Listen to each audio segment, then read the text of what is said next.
Most welcome दोस्तों। आप देख रहे हैं यूट्यूब चैनल अष्टांग हेल्थ केयर, चिकित्सक सुरेंद्र कुमार मौर्य के साथ। दोस्तों, आज हम इस वीडियो में बात करने वाले हैं डिप्रेशन यानी मानसिक दबाव के विषय में। दोस्तों, डिप्रेशन दिमाग की एक ऐसी बीमारी है जो व्यक्ति को उदास रखने के साथ साथ उसको निष्क्रिय बना देती है। उसके सोचने की क्षमता धुंधली हो जाती है। कोई भी निर्णय लेना उसके लिए काफी कठिन हो जाता है। इसे अवसाद, उदासी, अवनमन आदि नामों से भी जाना जाता है। अवसाद या उदासी, जिसे आधुनिक आयुर्विज्ञान में डिप्रेशन कहते हैं, एक दुखद मानसिक अनुभूति है जो कि प्रायः हर व्यक्ति के जीवन में होती रहती है। अवसाद रोग कोई आधुनिक रोग नहीं है। यह मानव जाति के उद्भव के समय से अब तक अन्य रूपों में विद्यमान है। जैसे कि राम के वियोग में दशरथ का अवसाद उनकी मृत्यु का कारण बना। प्रत्येक व्यक्ति के जीवन में चढ़ाव उतार आते हैं। व्यक्ति के मस्तिष्क पर भी इन बातों का प्रभाव पड़ता है। अधिकांश यह प्रभाव क्षणिक होता है और कुछ समय बाद व्यक्ति सब कुछ भूलकर अपने काम में पुनः लग जाता है। जब यही प्रभाव लंबा खींचता है और प्रभावित व्यक्ति 1 सप्ताह या 2 सप्ताह तक से भी लंबे समय तक उदास रहता है। दोस्तों, यही मानसिक दबाव है। दोस्तों, सामाजिक मान्यताएं बदल रही है। हर व्यक्ति कम से कम समय में अधिक से अधिक सुख सुविधा जुटाने में लगा है।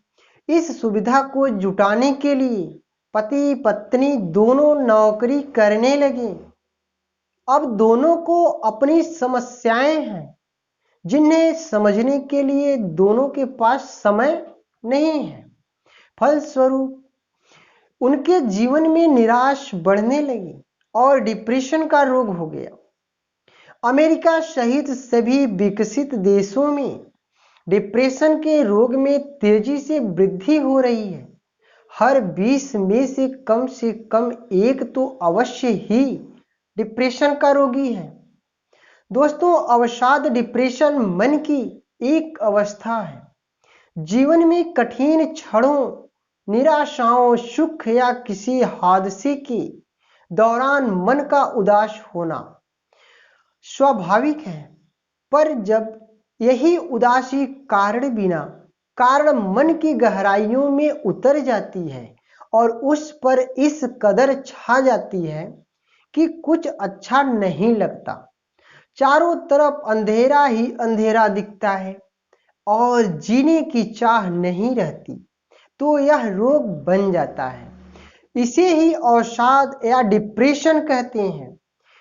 इसका शरीर पर भी असर पड़ता है और व्यक्ति मन और शरीर दोनों से रोगी हो जाता है।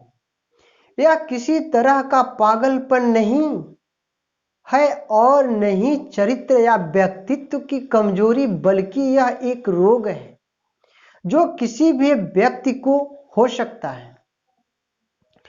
तो दोस्तों, मस्तिष्क गुल्म यकृत, शोथ यानी सूजन, फेफड़े का रोग आदि या लंबी असाध्य शारीरिक बीमारी के कारण रोगी उदास हो सकता है। कुछ औषधियों, विशेषकर रक्तचाप, हाई ब्लड प्रेशर कम करने की औषधियों के कारण भी कुछ रोगी में अवसाद उत्पन्न हो सकता है। दोस्तों, आधुनिक खोजों से इस संभावना को बल मिलता है कि इस प्रकार के अवसाद रोग कुछ वंशगत एवं अंतर्निहित असामान्य रासायनिक प्रक्रियाओं के कारण उत्पन्न होते हैं।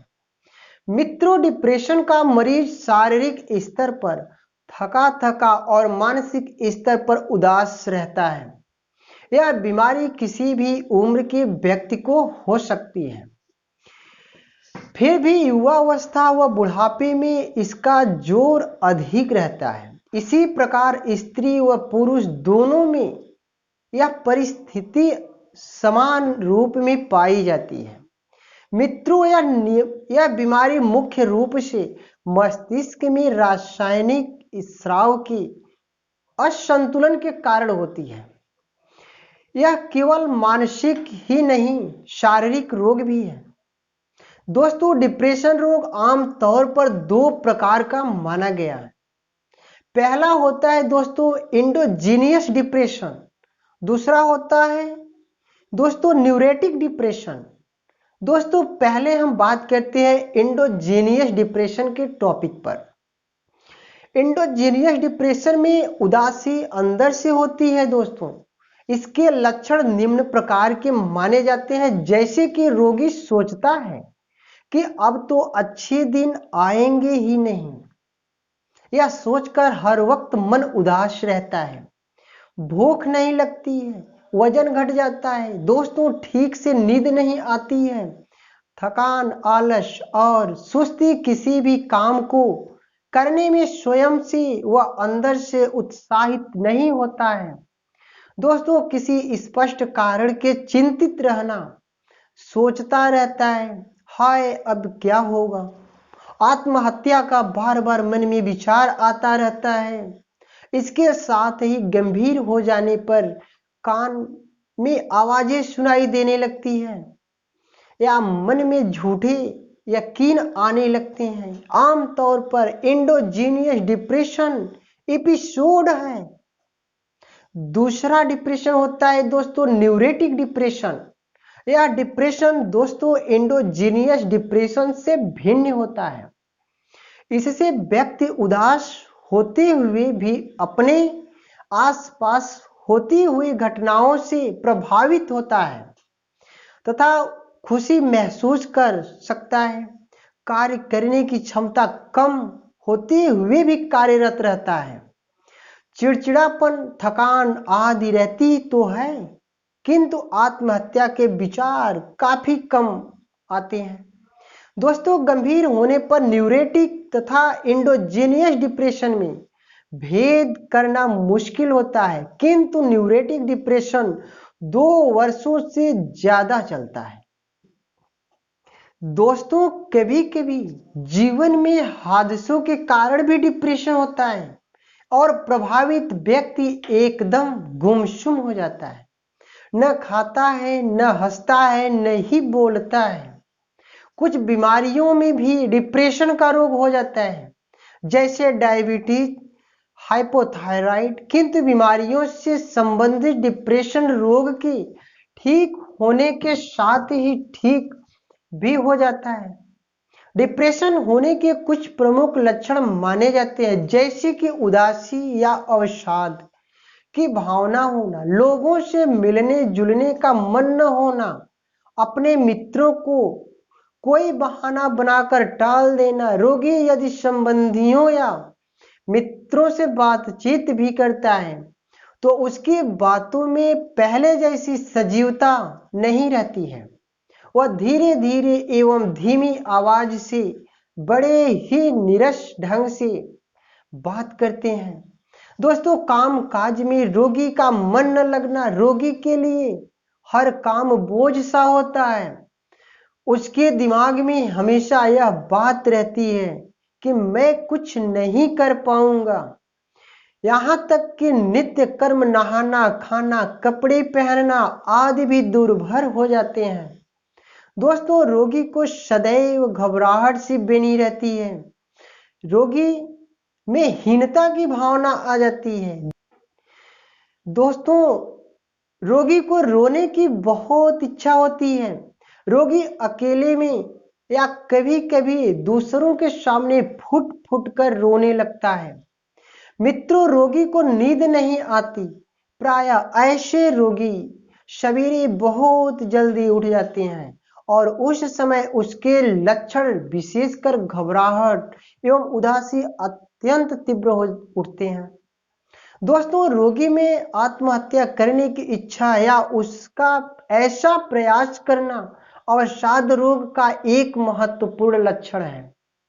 समुचित चिकित्सा के अभाव में लगभग 15% रोगी आत्महत्या कर लेते हैं। बहुत से रोगियों में अवसाद अपने सामान्य रूप में न होकर शारीरिक लक्षणों की आड़ में रहता है, जैसे कि शरीर में यहाँ वहाँ अकारण दर्द, तनाव, कब्ज या हृदय रोगी की अकारण चिंता आदि। इसके लिए पर्याप्त शारीरिक कारण न हो तो किसी अच्छे मानसिक विशेषज्ञ की सलाह लेनी चाहिए। दोस्तों, डिप्रेशन रोग का चिकित्सा यदि कोई कारण हो तो उसका यथासंभव निराकरण या रोगी को उसे करने की योग्यता प्रदान करना चाहिए। ऐसी हालत में मनोचिकित्सा, साइकेट्रिक, मनोवैज्ञानिक, साइकोलॉजिस्ट या सलाहकार काउंसलर से संपर्क कर डिप्रेशन के कारण को जाने तथा इसके इलाज के बारे में विचार विमर्श करें। इन सबके ठीक न होने के बाद ही दवाओं की जरूरत होती है। दोस्तों, दवाओं में किसी विशेषज्ञ डॉक्टर से ही सलाह लेने के बाद दवा यूज करें। इसके बाद हम बात करते हैं दोस्तों विद्युताक्षेप चिकित्सा के विषय में।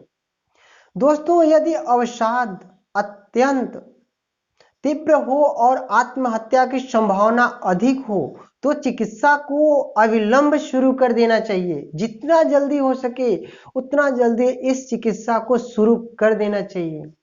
यदि औषधियों में 1 महीने में संतोषजनक लाभ न हो तो विद्युताक्षेप चिकित्सा की जानी चाहिए, क्योंकि यह प्रायः 100% रोगियों में गुणकारी है। दोस्तों, शॉक थेरेपी को लेकर आम जनता के मन में गलत धारणाएं हैं। सत्य यह है कि यह सबसे सुरक्षित, जल्दी काम करने वाला इलाज है। अत्यंत गंभीर मामलों में इसका प्रयोग तब होता है जब दूसरे इलाज काम करना बंद कर देते हैं या इनमें कोई फायदा न हुआ हो। इसके बाद दोस्तों होता है मनश्चिकित्सा। अवसाद रोगियों में बहुत ही सहृदयता से पेश आना चाहिए। उनका मजाक उड़ाना या डांटना डपटना अत्यंत हानिकारक हो सकता है। रोगी का मनोबल बनाए रखने का हर संभव प्रयास करना चाहिए। यदि अवसाद का कोई स्पष्ट कारण हो तो उसे सहन कर परिस्थितियों के अनुसार मोड़ने में रोगी की हर संभव सहायता करनी चाहिए। दोस्तों, लास्ट टॉपिक है डिप्रेशन से बचने के लिए क्या करना चाहिए। दोस्तों, डिप्रेशन से बचने के लिए अपने सुख व दुख को अपने हितैषियों में बांटें, उसे अपने मन में न रखें। यदि अकस्मात आप अपने से संबंधित की बुरी खबर सुनते हैं तो उसे अपने करीबी लोगों से बताकर अपने दुख को हल्का करें। आपको राहत महसूस होने लगेगा। कहीं घूमने या टहलने निकल जाएं, आपका मन बहलेगा। अपनी भावनाओं, दुखों को मन में दबा कर रखने की कभी भी न सोचें। दोस्तों, संतुलित आहार लें। दोस्तों, अब दीजिए इजाजत। जिंदगी रही तो फिर मिलेंगे अगले वीडियो में कुछ नई सोच और कुछ नई खोज के साथ। My great India, my great India. जय